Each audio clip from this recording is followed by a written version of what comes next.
말씀입니다. 14장 22절에서 36절입니다. 본문의 말씀을 표기 좋은 줄 알고 공독해 드리도록 하겠습니다.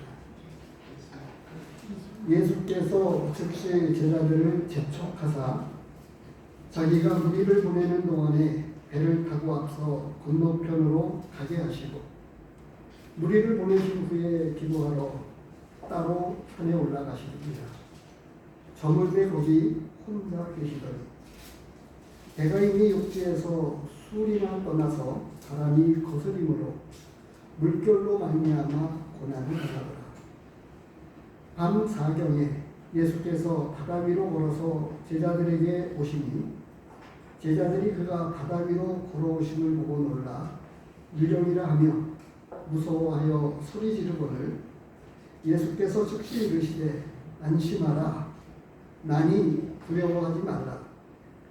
베드로가 대답하여 이르시되 주여 만일 주님이시거든 나를 명하사 물 위로 오라 하소서 하니 오라 하시니 베드로가 배에서 내려 물 위로 걸어서 예수께로 가되 바람을 보고 무서워 빠져가는지라 소리질러 이르되 주여 나를 구원하소서 하니 예수께서 즉시 손을 내밀어 그를 붙잡으시며 이르시되 믿음이 작은 자여 왜 의심하였느냐 하시고 배에 함께 오르매 바람이 그치는지라.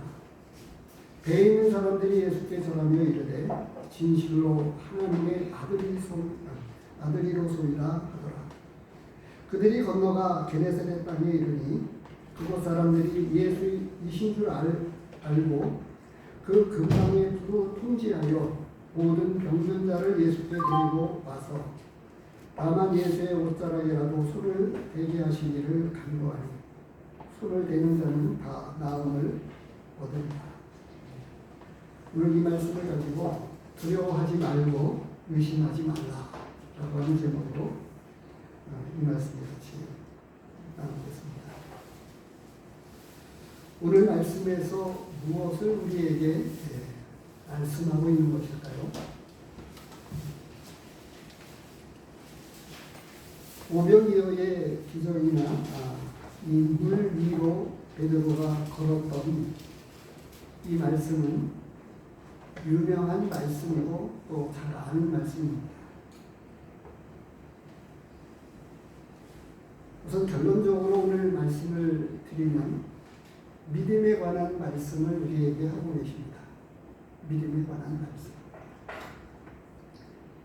그러면 믿음은 무엇일까요? 믿음은 흔히 아마도 우리 성도님들께서는 구원 없는 믿음에 관한 것만 생각하셨을 것 같아요. 근데 한번 생각을 해보십시오. 믿음, 그 믿음은 무엇을 말하는 것이냐? 믿음은 조금 폭넓게 객관적으로 이렇게 이야기를 하면 전에도 몇 번 그런 말씀을 드렸는데요. 제가 전도할 때 서울역에서 여러 형제들과 더불어 명절 때마다 나가서 전도할 때마다 무엇을 믿느냐라고 물으면 분명하게 대답하는 사람이 없어요. 무엇을 믿느냐? 설령 다른 종교를 가지고 있는 사람, 자신이 믿고 있는 그 종교에 대해서 무엇을 믿느냐라고 이야기하면 그것을 분명하게 말하는 이가 거의 없었습니다. 아니, 없었습니다. 교회를 나가는 집사님, 권사님, 등등, 장로님, 이런 분들에게도 무엇을 믿고 있느냐라고 물으면 대답을 잘 못해요. 믿음은 무엇일까요? 그냥 이렇게 이야기하면 하나님과 관계를 맺는 것입니다. 하나님과 관계를 맺는 거예요. 오늘 본문의 시작은 사실 그 중요한 두 가지가 나옵니다. 그것은 뭐냐 하면 베드로가 무리를 걸어갔던 거 하고요. 그리고 34절에서 36절에 나오는 그 이야기. 물론 33절에서 나오는 이 진실된 고백이 나오죠. 진실로 하나님의 아들이로소이다. 예수님은 하나님의 아들이었구나. 비로소 깨닫게 된 거예요. 그런데 이 특별한 두 가지 사건, 오라, 예수님께서 오라라고 걷고 싶다고 요청했던 베드로에게 오라. 그래서 베드로가 무리를 걸어갔던 거 하고요. 물론 이 앞장에도 옷자락만이라도 만져서 혈루증 앓는 여인이 고침을 받았던 사건이 나왔지만 오늘 여기서도 손을 대는 자는 다 나음을 얻으리라. 이 두 가지가 오늘 사건의 중심을 이루고 있고 그 과정 가운데 나오고 있는 서두에 나오고 있는 한 가지 사건은 이렇게 시작이 되어집니다. 예수님께서 재촉을 하셨어요. 왜 재촉했을까요? 22절에서 재촉하사라. 왜 재촉하셨을까요? 이 말씀을 조금 더 이해하기 쉽게 말씀을 드리면 지금까지 우리 성도님들이요 5,000명이 모여있는 무리 가운데에 함께 있었던 적 있으셨습니까? 5,000명이나 되는 큰 무리 가운데에 내가 그 속에 포함되어 있었던 적 없었을 거예요. 그런데요 재촉하신 이유를 가만히 생각해 보십시오. 재촉하셨는데 예수님께서는 무언가 굉장히 급하고 바쁜 일이 있으셨어요. 그래서 재촉하셨죠. 그래서 오늘 말씀에는 그 이유를 힌트만 이렇게 22절에서 이야기를 해주고 있습니다. 그러면서 너무도 급해서 재촉한 나머지 제자들을 먼저 보냈어요. 배를 태워가지고 건너편으로 보내었습니다. 그리고 이제 그 건너편에 34절에서 그들이 이제 건너가서 게네사렛 땅에 이르렀습니다. 근데 그 와중에 뭐가 있었느냐? 거센 바람이 불어서 이제 그 배를 타고 갔던 제자들의 배, 이 물결로 인해서 그 중에 어부였던 제자들도 있지만 거센 풍랑 있는 이 바람 가운데서 제가 아주 차멀미도 아주 심했는데 배멀미는 더 심합니다. 그래서 저기 거제도에 가가지고 배를 타고 좀 유명한 섬, 그 짧은 시간 동안 배를 탔는데 내려서 제대로 꽃구경을 못할 만큼이나 배멀미를 했던 기억이 있습니다. 그런데요, 이렇게 제자들이 바람 때문에 고난을 당해서 어려웠습니다. 아마 이들 가운데에는 배멀미를 하는 제자들도 있었을 것 같아요. 그런데요, 제가 재촉했던 그 이유가 뭐냐고 제가 말씀을 드렸는데, 앞서 제자들을 서둘러서 보내놓고 예수님이 뒷정리를 하신 거예요. 22절을 가만히 보십시오. 근데 제가 5,000명이라고 하는 큰 무리 가운데 있어 본 적이 있느냐라고 했던 거를 조금 실감나게 하기 위해서 제가 말씀을 드린 거예요. 자매님들 식사하고 난 이후에 요리는 좀 재미있게 하실 수 있을 것 같아요. 근데 설거지하고 뒷정리하는 게 쉽지 않잖아요. 그래서 요리하는 건 즐겨하는데 설거지하는 건 싫어하시는 자매님들도 많이 계시더라고요. 5,000명이나 모여 앉았던 이 모든 뒷정리를 예수님이 혼자 하셨다고 합니다. 혼자. 무엇이 급해서요?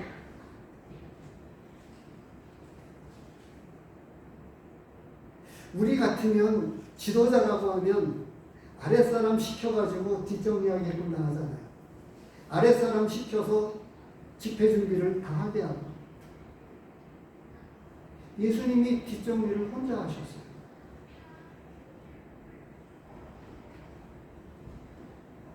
왜 그랬느냐? 오늘 본문 가운데 첫 번째 메시지가 여기 있습니다.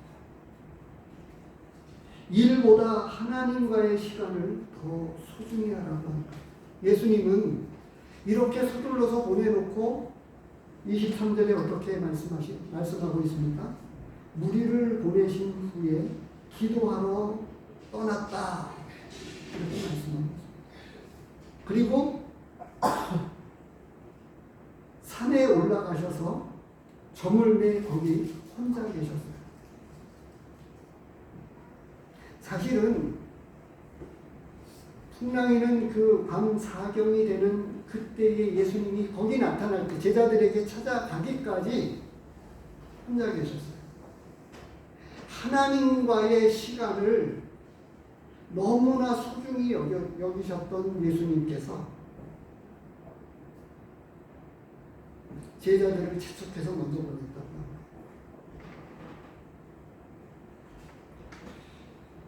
그래서 말씀을 드리면 한번 생각해 보십시오. 신앙생활이라고 이야기할 수 있는 영역들을 다 포함해서 내가 가장 24시간 중에 가장 소중하게 생각하는 시간 몇 시간입니까? 어느 시간이죠? 아침 시간을 제일 네.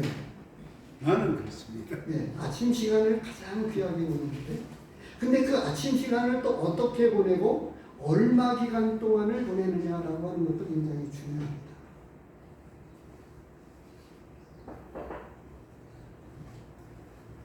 운동 좋아하는 사람이요, 그것도 빠지면 아주 속된 표현으로 탁구에 미치기도 합니다.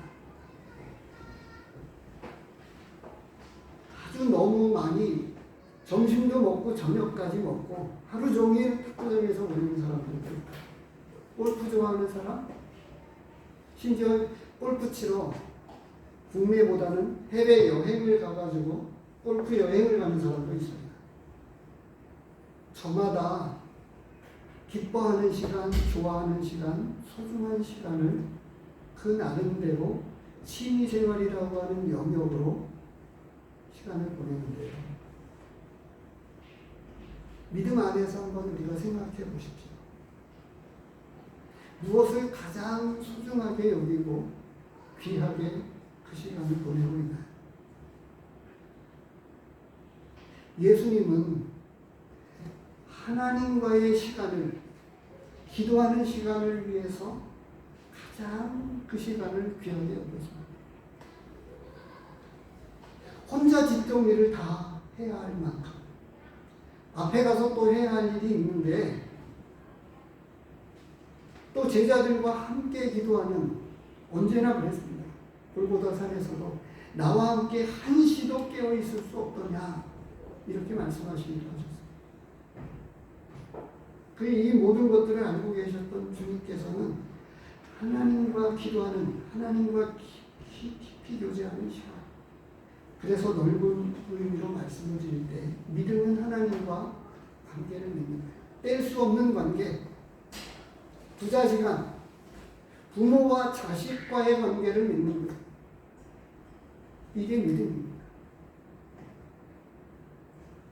그리고 그 믿음은 아이들 보십시오. 아버지가 어떤 사람인지 모르는데 무엇이든지 다 해줄 수 있는 사람으로 생각을 합니다. 아이들은.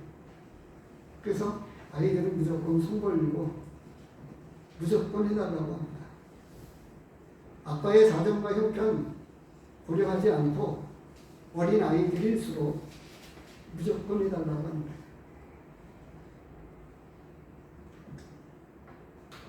땡깡을 놓는 아이들도 있죠. 근데 이제 조금 철이 들면 아이들은 아버지의 주머니와 형편과 사정을 고려해서 눈치껏 요청을 하지요. 근데 그러기 전에는 하나님은 예수님께서는 어찌됐든 그거를 제자들과, 예를 들면 제자들과 함께 해서 뒷정리를 하면 더 빨리 끝낼 수 있었잖아요. 그런데 왜 제자들을 앞서 보내놓고 예수님은 긴 시간을 기도하기 위한 시간을 가져야만 있습니다.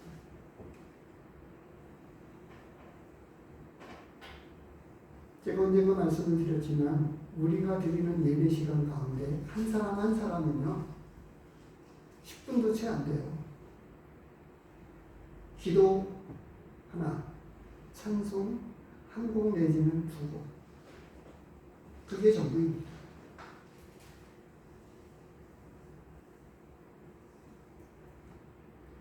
그런 여러 성도님들의 그런 찬양과 감사와 기도가 모아져서 우리의 예배가 되어지죠. 그것이 얼마나 가슴 깊이 절절해 있을수록 우리 공기 가운데 흐르고 있는 이 예배의 뜨거움이 있는 거예요. 얼만큼 가슴 깊이 그것이 녹아져서 깊은 곳에서부터 나오느냐에 따라서 우리의 예배는 뜨거워질 수 있고 냉랭해질 수 있고 그저 그런 것일 수도 있습니다. 우리가 하나님 앞에서 갖는 이 24시간이라고 하는 그 시간 중에서 하나님과의 시간을 가장 소중히 여기라고 오늘 본문은 첫 번째에서 이 메시지를 우리에게 주시고 계십니다. 예수님은 말씀하시지 않으셨지만 행동으로 제자들에게 그것을 나타내 보여주셨습니다. 언제나 그랬어요. 12제자들을 선택하기 전에도 따로 한적한 곳에 가셔서 기도하시고 그리고 오셔서 제자들을 선택하셨습니다. 두 번째로는 이 고난 중에 하나님을 찾고 기다리라고 말씀하고 있습니다. 24절에 보니까 이제 배를 타고 가던 제자들이 풍랑을 만나서 거센 바람으로 인해서 고난을 당했다. 이렇게 당하고 있다. 이렇게 말씀하고 있습니다. 그런데 여기에서 손을 잠시 잡으시고 마가복음 6장으로 가서 보십니다.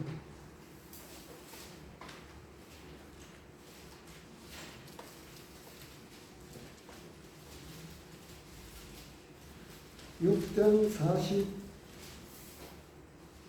45절서부터)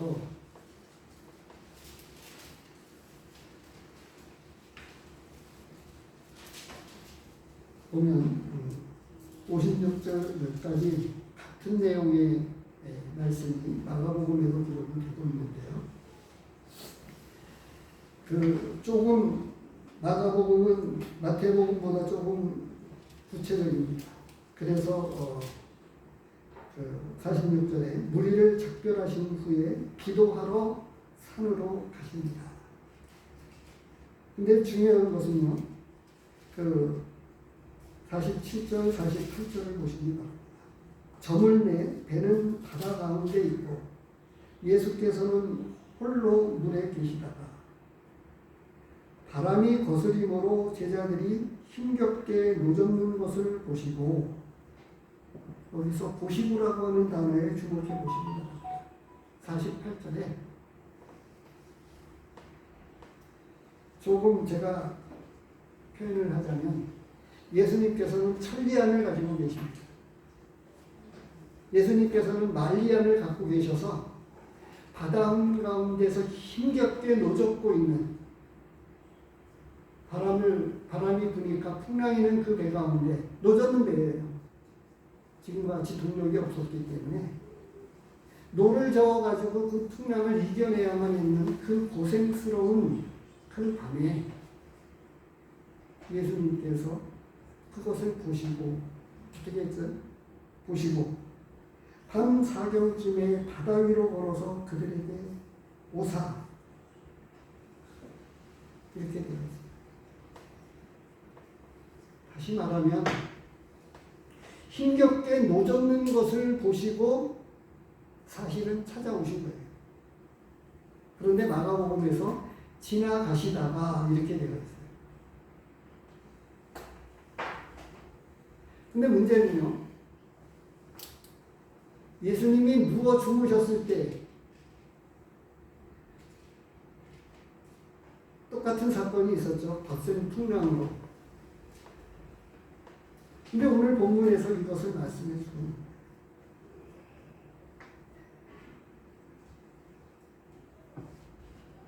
연인들이 사랑 싸움을 하는 것을 보신 적이 있습니까? 정말 다투는 게 아니고 사랑 싸움을 하신 것을 보신 적이 있습니까? 사랑 싸움.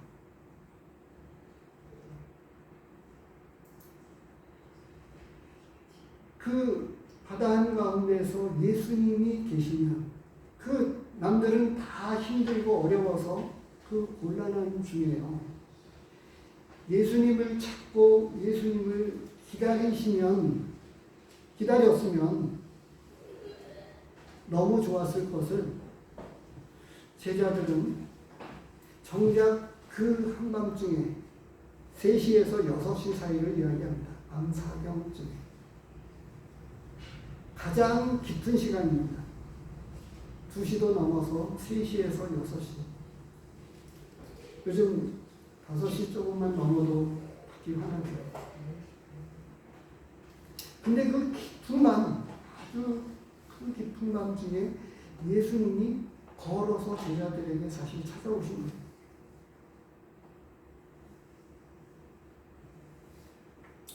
시편 46편, 40편, 121편에 보면 그 비슷한 이야기들이 나오는데요.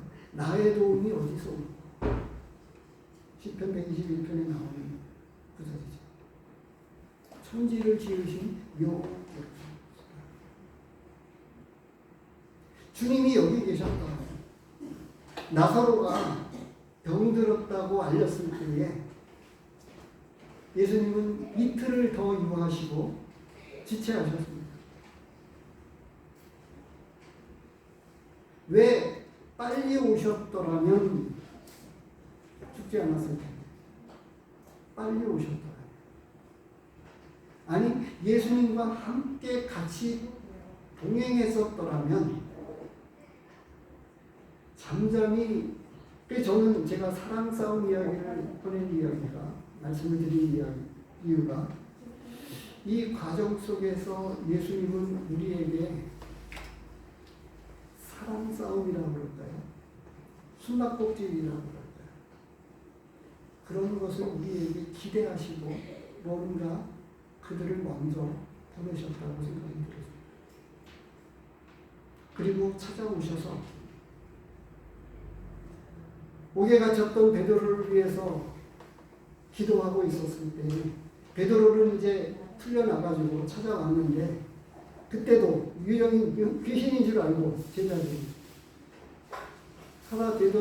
돌아왔다고 하는데도, 풀려났다고 하는데도 제자들은 믿지 못해가지고 지금도 그렇습니다. 본문 가운데에서 그 걸어오신 주님을 보고 제자들은 어떻게 했어요?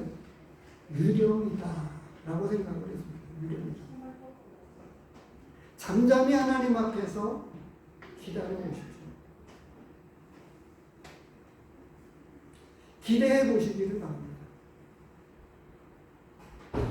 오늘 간증도 그렇고요. 지난주 주일에 우리 성도님들 몇 분이 병문안을 갔었습니다. 또 지난 목요일 날도 제가 한 번 더 다녀왔습니다. 근데 확실한 것은 점점 더 좋아지고 계십니다. 하나님께서 붙드시고 은혜를 베푸시는 것을 가셨던 분들은 아마 확인하셨을 거예요. 오려고 하는데 또 되돌아가고 난 다음에 찾았다고 하는 이야기도 들었습니다. 우리를 찾았다고 하는 거예요.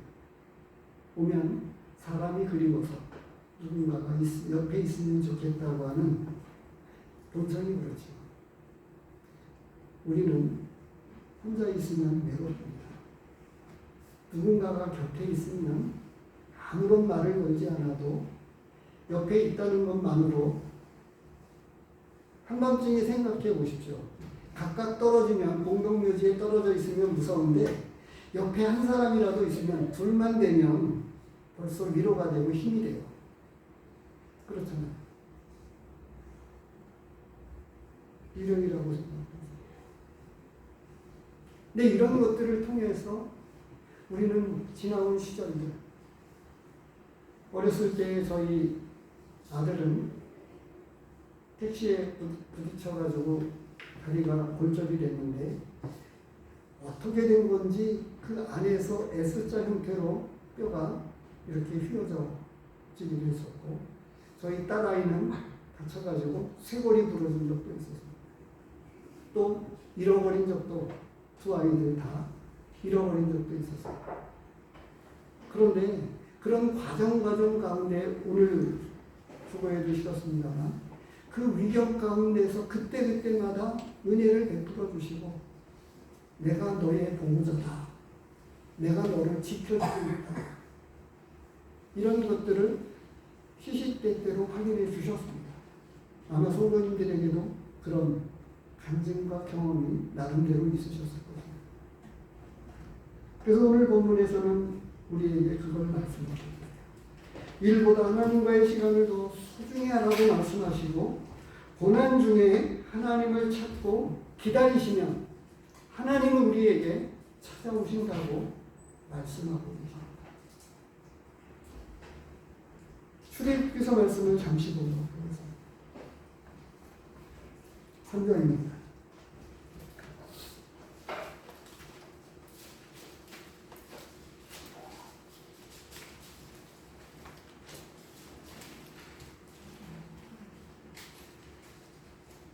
나사로가 병들었을 때에도 이틀이나 더 지체했던 것처럼 이스라엘 백성들이 그 애굽에서 고난받고 있었을 때에 예수님이 하나님께서 그 하나님 쪽에서 이렇게 하셨던 모습들이 잘 나타나고 있는데요. 7절, 8절입니다.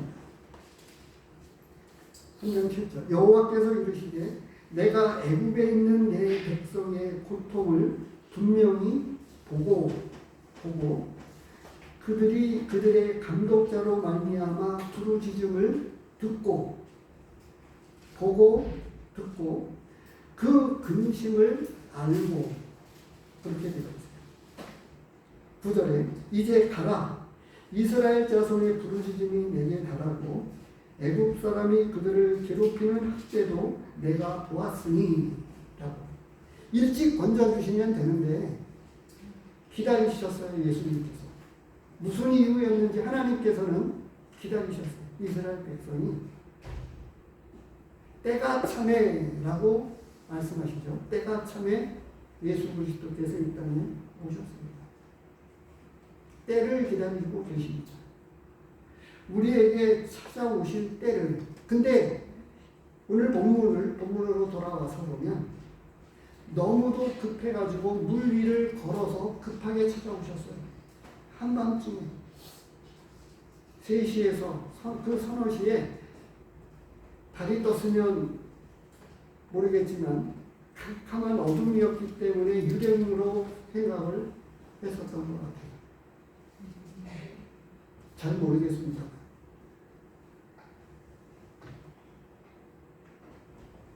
우리는 그거를 못 기다려서 몸부림을 칩니다. 낙심도 하고 절망도 하고. 고린도후서 1장에는 사도 바울이 그 고백을 합니다. 살 소망까지 끊어졌다.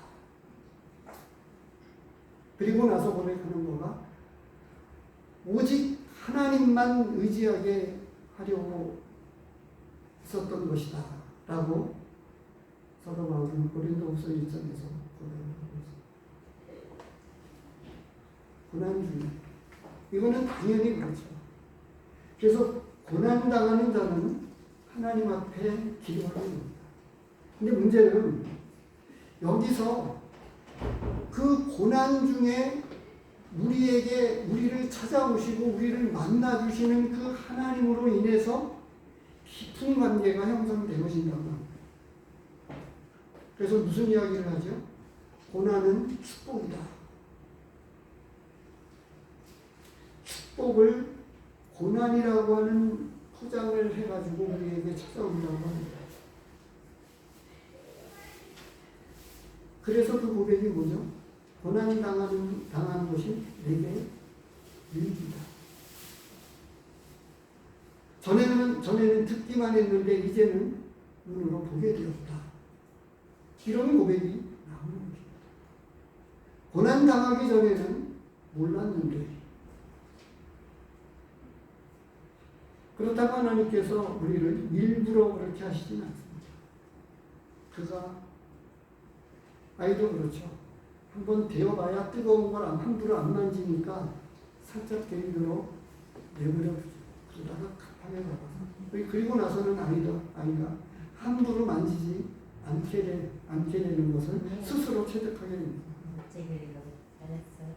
세 번째로 우리에게 구체적으로 이야기하시는데 그것은 뭐냐면 제자들에게 안심하라, 난이 두려워하지 말라, 이렇게 말씀하는 거죠. 이게 본문 가운데 중심적으로 우리에게 던지는 중요 메시지입니다. 안심하라, 두려워하지 말라 라고 말씀합니다. 내가 지금 일어나고 있는 일들, 힘들다고 생각하는 것들, 어렵다고 생각하는 그런 것들을 안심하십시오. 사도행전 27장에 보시기 바랍니다.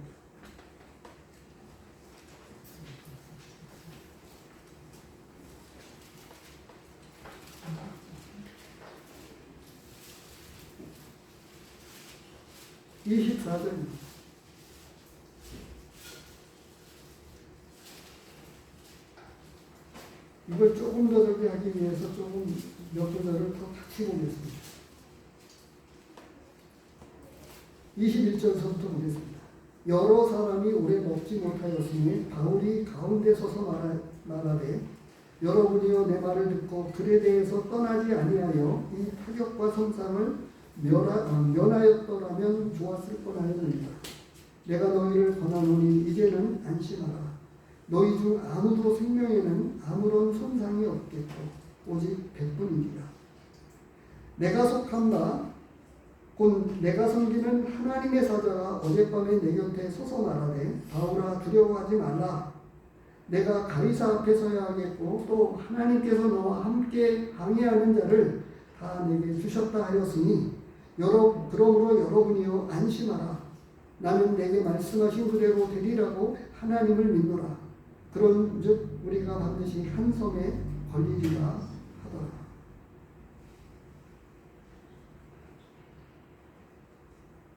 감옥에 들어가 있던 바울과 실라는 그 감옥에서 찬송하고 기도했습니다. 그럴 수 있는 사람은 믿는 사람 외에는 없습니다. 죽음 앞에서 담대할 수 있고, 어제 제가 옛날 이름으로는 대천교회, 지금은 바뀌어서 보령중앙로교회의 이름으로 명칭을 바꿨는데요. 이 교회에 다녀왔는데 김동국 총장님이 6개월 밖에 못 산다. 이제 병원에서는 더 이상 암에 걸리셔서 더 살지 못한다 라고 하는 이 암투병 중에 전부라고 할 수 있는 큰 재산을 교회를 위해서 내어놓고 헌신했습니다. 그리고 온 교회, 제가 어제 가서 보니까 할아버지로부터 어린아이까지 총 인원 23명이라고 그러더라고요. 그런데 252평, 건물 60평, 이걸 리모델링해서 아름다운 예배당으로 리모델링하고 헌당식을 가졌는데 한 7천여만 원 정도를 이런 소식을 듣고 그런데 그 형제님이 제가 말씀을 드리고자 하는 거는 형제님이 6개월 밖에 이제 암이 제가 좀 느껴져요. 그 형제님을 보니까 정말 그런 상황인데도 여전히 기뻐하시고 또 그 아름다운 예배당 그리고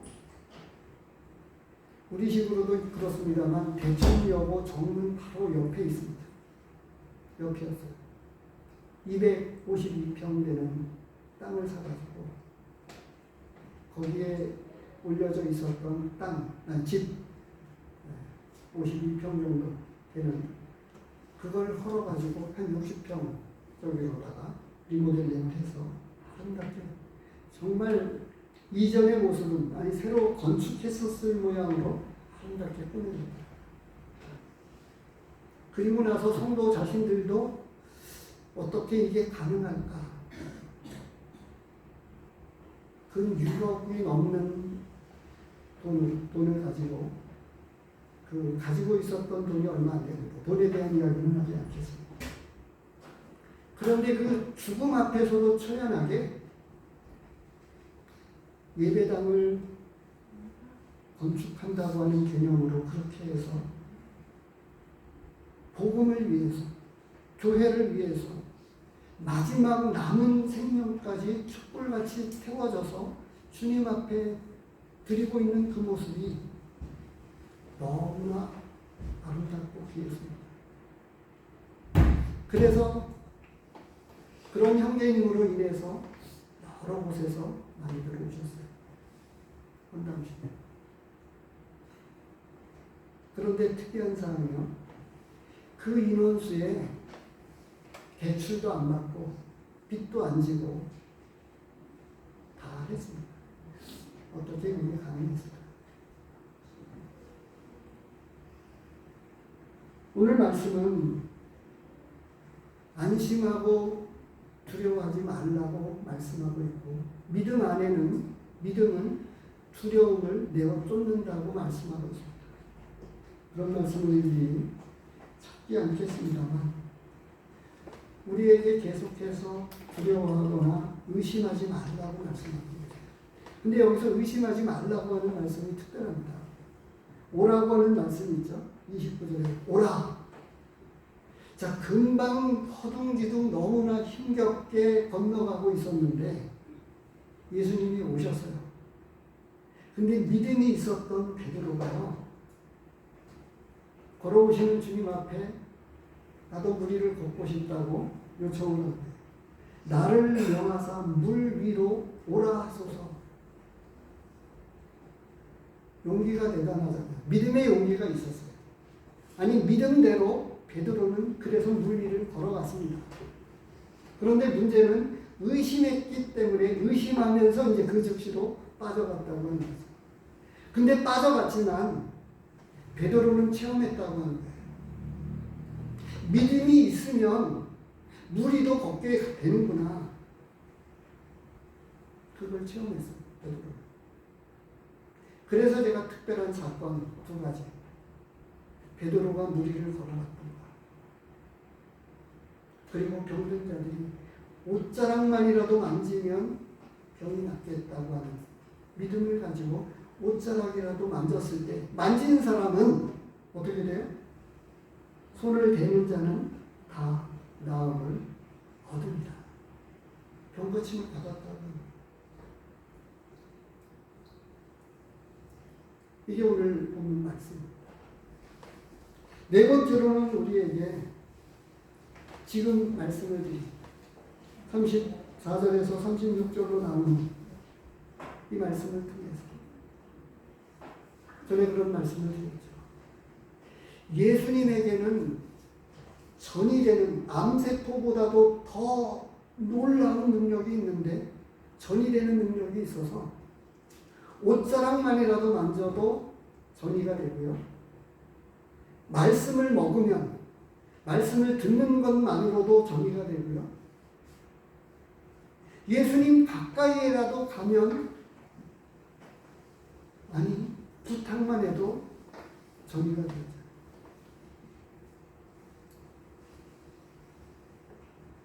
그런데 문제는 베드로처럼 무리를 걸어오게 해달라고 요청했던 베드로처럼 하나님 앞에 이런 믿음을 가지고 나가지 않는 거예요.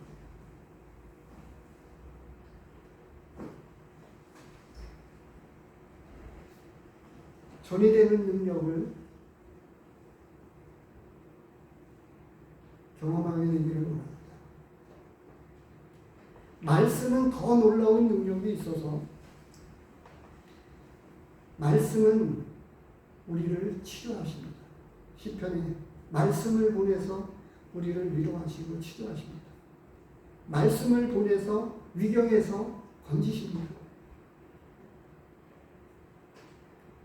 때로는 성도들을 보내시기도 하고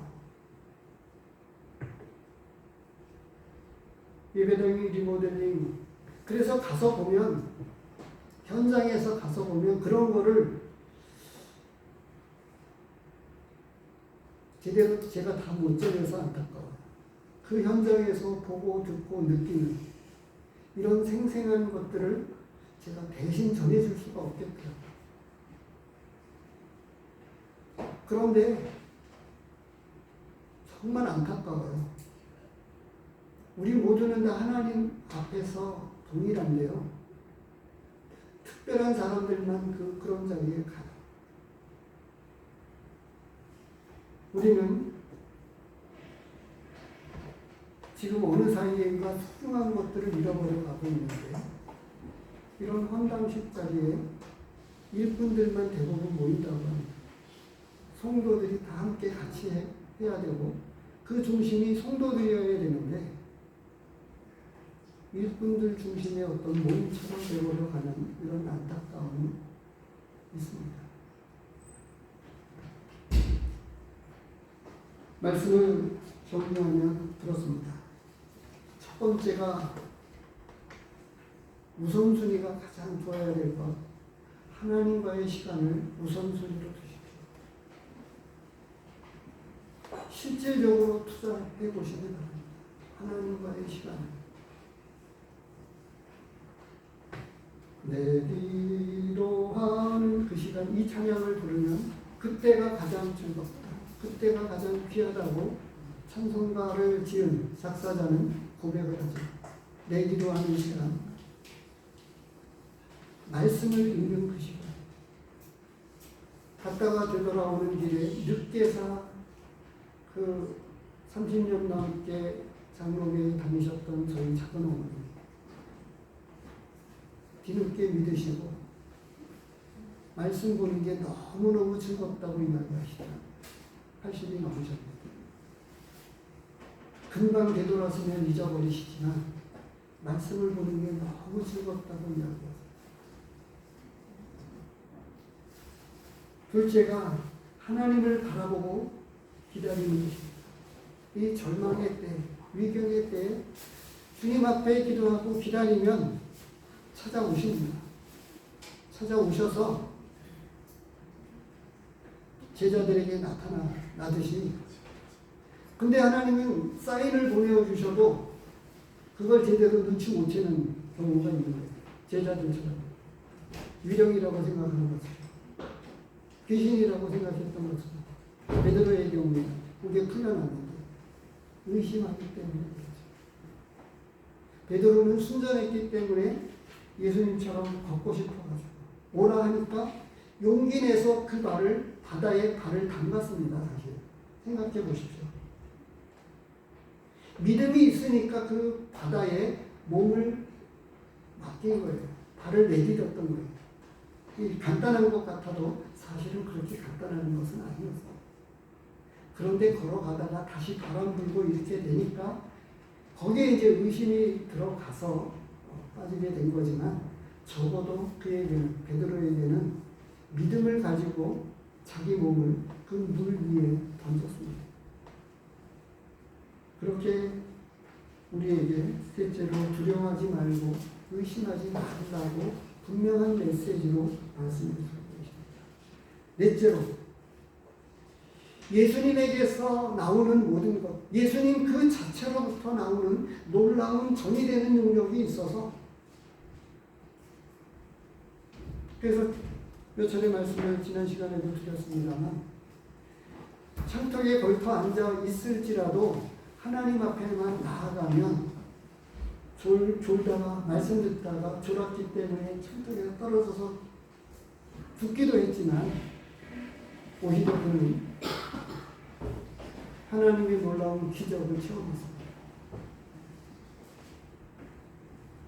하나님 앞에만 나아가면 그분 예수님에게로부터 하나님으로부터 놀라운 전이 되어지는 그분 가까이에 제가 대신 이렇게 말씀드립니다. 여기서 그 네 번째로 이렇게 보면 제가 사랑 싸움 혹은 그렇게 표현했던 게 뭐냐면요. 사랑을 하면요. 스킨십이 일어납니다. 제가 손을 대고 이런 모습 가운데 스킨십이 생각이 났어요. 근데 성경 말씀에 제자들과 예수님 사이에 스킨십이 많이 일어났습니다. 그 말씀이 기억나십니까? 예수님에게 기대어 있었던 제자. 요한일서 1장 1절에 보면 뭐라고 말씀하고 있죠? 말씀을 보고 마치도록 하겠습니다.